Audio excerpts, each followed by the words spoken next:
نهاية القصة غادي تكون مؤلمة نوعا ما أو صادمة، لذلك بغيتكم تكملوا القصة حتى للآخر باش هكا ما تكونوش سمعتوا القصة بشكل ناقص ويوقع لخبطة في الموضوع. سنة 2012 في مدينة صغيرة في القارة الأمريكية، ميغان شاربتون كان العمر ديالها 24 سنة. ميغان كانت شخصية مجتهدة بزاف في أي حاجة كديرها في حياتها، وفي 2012 كانت السنة اللي غادي تتخرج فيها من كلية التمريض. ميغان كانت كتخدم جوج خدمات إلى جانب دراستها.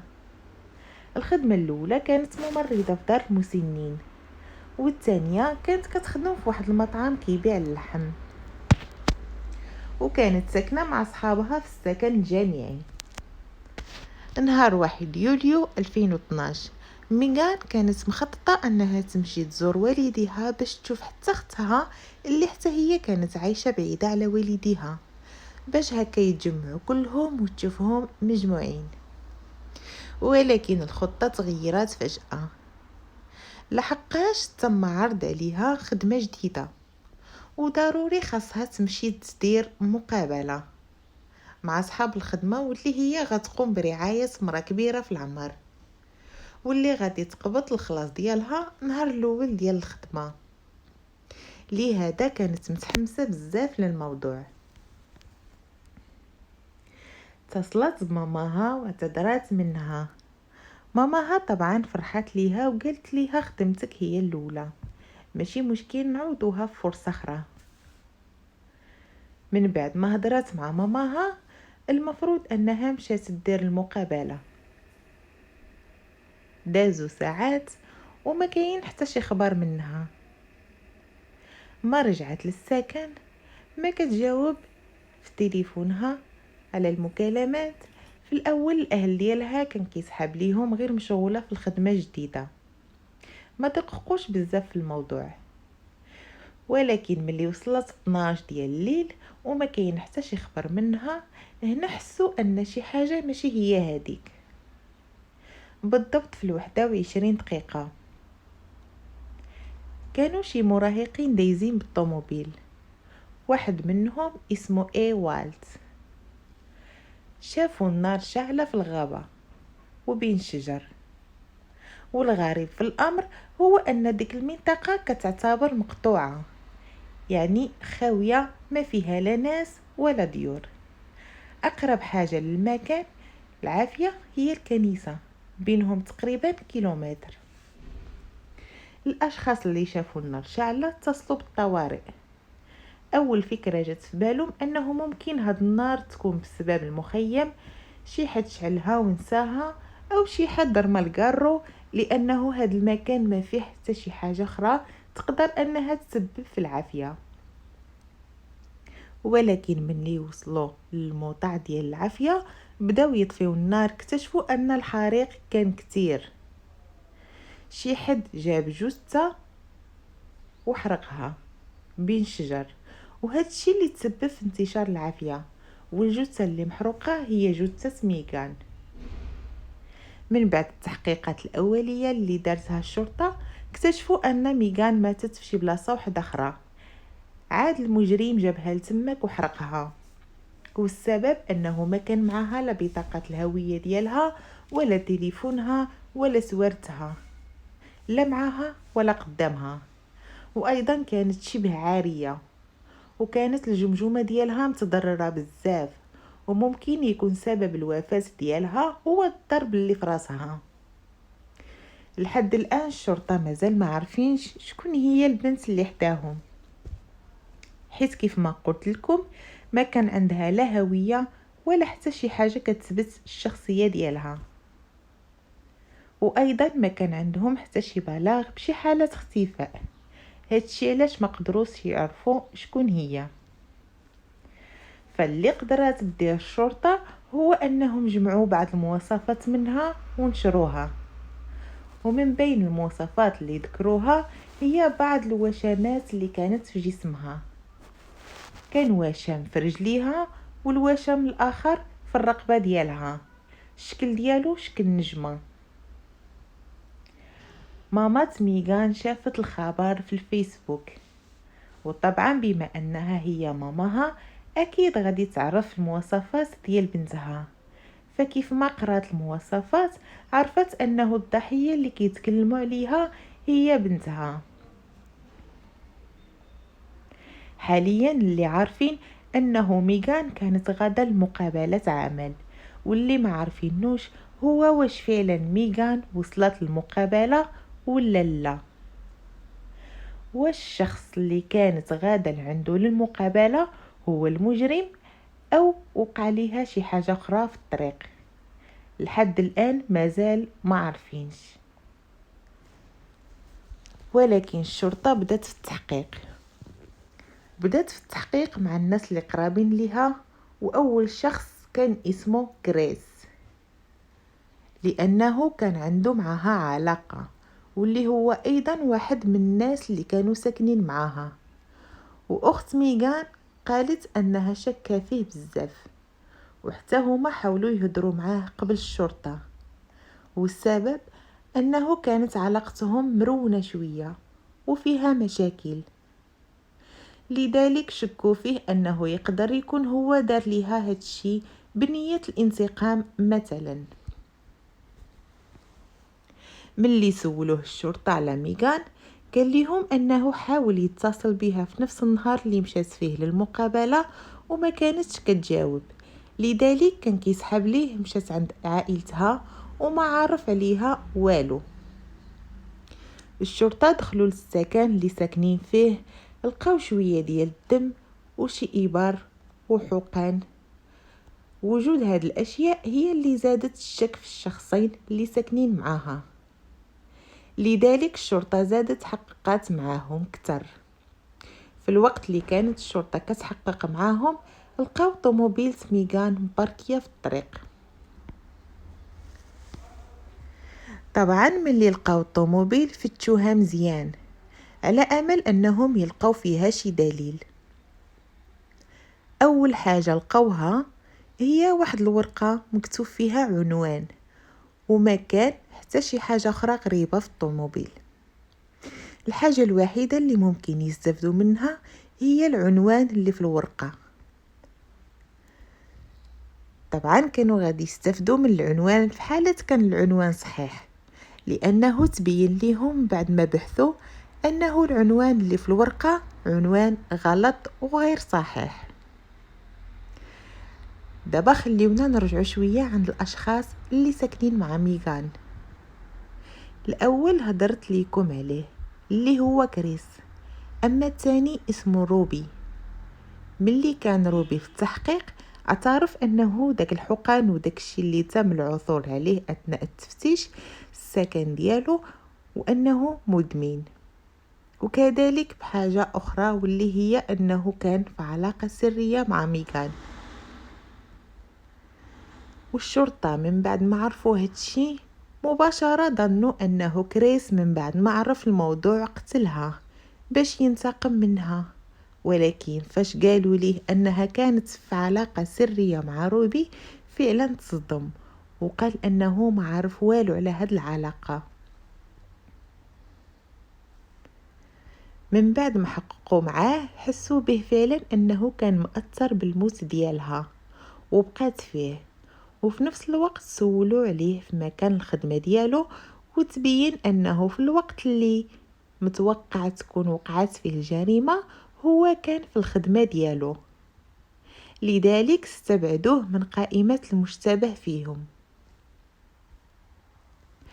أما بالنسبة لروبي فما قدروا يشدوا عليه حتى دليل، فقط كان كيراسلها في ميساجات الليل كله فين مشيتي فين جيتي وهكذا، يعني رسائل عادية، ومعصب منها حيث ما كتجاوبش. فيبدو أنه روبي كذلك ما عنده حتى دخل في الموضوع. كريس قال للشرطة معلومة مهمة جدا، وهي أنها في اليوم اللي اختفت فيه ميغان كان جاها اتصال من شخص طلب منها أنها تمشي ترعى جدة ديالو، والشخص اللي اتصل بها قال ليها شي حد سميتو نايومي هو اللي عطاه الرقم ديالها ووصى عليها.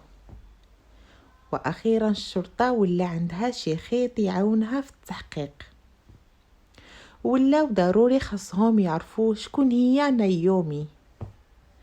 من بعد بحث عميق اكتشفوا بالفعل انه ميغان كانت كتقرا معها بنت في السنوات الماضيه في الجامعه سميتها نايومي. لكن ملي وصلت الشرطه لعندها وبداو يحققوا معاها قالوا ليها شي حد اتصل بميغان وقال ليها انت اللي عطيتيهم رقمها ووصيتي ليها، وكانوا متحمسين يسمعوا اقوالها وياخذوا معلومات منها. ولكن تصدموا ملي قالت ليهم انها ماشي هي اللي اتصلت بميغان، وانها اصلا كتكرهها ومستحيل توصي عليها او تعطي الرقم ديالها لشي حد. وقالت انها ما عرفاش شكون اللي اتصل بميغان وما عرفاش حتى السبب اللي خلاه يذكر اسمها هي. في الفترة اللي كانت الشرطة كدير التحريات ديالها، الجثة ديال ميغان كانت عند الأطباء كيديروا لها التشريح باش يعرفوا سبب الوفاة، واكتشفوا أن ميغان تعرضت للاعتداء والضرب بزاف قبل ما تموت، والسبب اللي خلاها تموت هي الرصاصة اللي تضربات بها على خدها. من بعد حوالي 12 أسبوع من الوفاة ديال ميغان، الشرطة قدرت توصل للرقم اللي اتصل بميغان آخر نهار واللي قال ليها على الخدمة. الرقم كان وهمي أو غير مسجل بشكل رسمي. من اللي تبعوا المصدر ديالو ومصدر الهاتف اللي كان فيه، وصلوا للمحل اللي باع داك الهاتف وشافوا الشخص اللي شراه. من بعد ما خرج هاد الشخص من المحل، ركب طوموبيلته بيكوب اللون ديالها احمر، وكان معاه شي حد اخر هو اللي كيسوق الطوموبيل. قدرت الشرطة تتعرف عليهم. الشخص اللي شرى الهاتف اسمه تيمي. تيمي مشهور انه كيتاجر في الممنوعات. والشخص الثاني اللي كان معاه سميتو بول، وهو خوه ديال تيمي. ملي سولوهم على الموبايل قالوا ليهم ان الهاتف شراوه لواحد الصديق ديالهم هو اللي باع ليهم داك البيكوب الحمراء، واللي هو سميتو دوني فرانك جونز. دوني واحد الشخص عنده سوابق إجرامية بزاف، ولكن لحد الآن ما عارفينش العلاقة ديالو بميغان أو إذا فعلا كانت عندهم شي علاقة أصلا. استمرت الشرطة في التحقيق مع تيمي اللي شرى الهاتف، وقال الشرطة أنه دوني هو اللي طلب منه يشري ليه داك الهاتف، حيث في داك الوقت دوني كان داير عملية جراحية وما كانش قادر يمشي هو يشريه. ودوني اللي طلب من تيمي أنه يبيع ليه طوموبيلته أو يبدلها معاه بسيارة أخرى. تيمي كان مستغرب حيث الطوموبيل ديال دوني مناسبة ليه بزاف، حيث عنده عائلة كبيرة وأولاد، يعني ما عنده حتى شي سبب يخليه أنه يبدلها بشي طوموبيل أخرى قل منها. لكن مع ذلك تيمي بغى يعاون الصديق ديالو وعرض الطوموبيل على خوه بول، هو اللي كان سايقها ملي كانوا في المحل اللي شراو منه الهاتف. ملي خداو الطوموبيل كان كل شي فيها مبدل، يعني الكراسة ديالها كل شي اللي فيها مبدل جديد. يعني علاش الشخص يخسر على طوموبيلته ويجدد فيها كل شي من بعد يبدلها بوحدة أخرى أقل منها بزاف. في هاد اللحظة الشرطة عرفت أشنو اللي وصل دوني لميغان. دوني هو زوج نايومي، البنت اللي هدروا معاها الشرطة وقالت ليهم أنها كتكره ميغان وأنها مستحيل توصي عليها شي حد. هاد المرة الشرطة مشاو لدار دوني ونايومي بغرض التفتيش. ملي مشاو دوني خبى الهاتف اللي دارت فيه المكالمه وقال لهم دخلوا فتشوا الدار، ما غادي تلقاو والو، خذوا حتى الدي ان اي. وفعلا فتشوا الدار ما لقاو والو، وخداو عينه الدي ان اي ومشاو.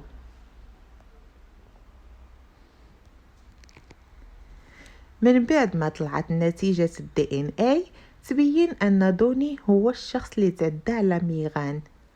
رجعوا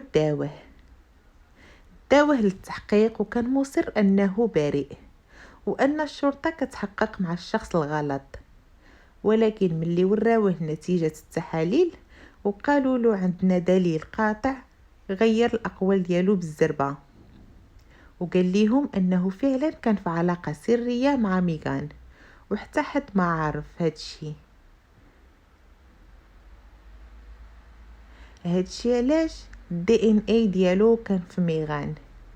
الشرطة ما قدروش انهم يثبتوا بان كلامو غلط، داكشي علاش كان ضروري خاصهم يطلقوه صراحه. الشرطة كانوا متأكدين انه دوني عنده يد في الموضوع، ولكن للأسف ما قادرينش يثبتوا هادشي. من بعد التحقيقات والبحث اللي دارت على دوني وعلى السوابق اللي عامل، عرفوا أنه متهم بالاغتصاب من قبل، وأنه كان دار عملية سطو، وأنه كان عنده أسلحة.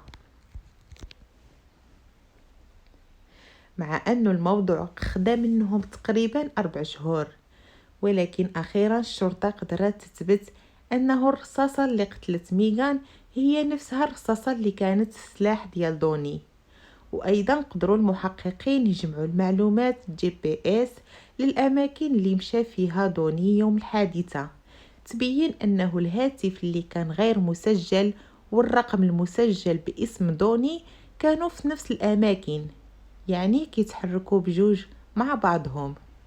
ومشاو للمزرعة ديال عائلة دوني، وفي هاد المزرعة لقاو الشرطة قطعة من اللبس اللي كانت لابسة ميغان في آخر يوم، وقدروا يثبتوا أن ميغان تقتلت في هاد المكان.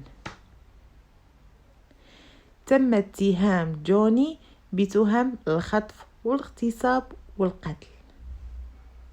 وقدرنا نعرفوا أنه دوني كان كيحاول يتصل بزاف ديال البنات من قبل ميغان، واغلبهم كانوا ممرضات، وكان كيتعامل نفس الحاجة اللي استخدمها مع ميغان، واللي هي الجدة ديالو مريضة وخاصها اللي قابلها. كان كيحاول يلقى شي ضحية بهذه الطريقة. ملي ما لقاش تفكر ميغان الصديقة ديال نايومي الزوجة ديالو، وخدا رقمها وعيط ليها وذكر ليها اسم نايومي باش يخليها تثق فيه، وعطاها عنوان غلط، عنوان ديال واحد المنطقة خاوية. ملي وصلت ميغان لذاك البلاصة تما دار الجريمة ديالو.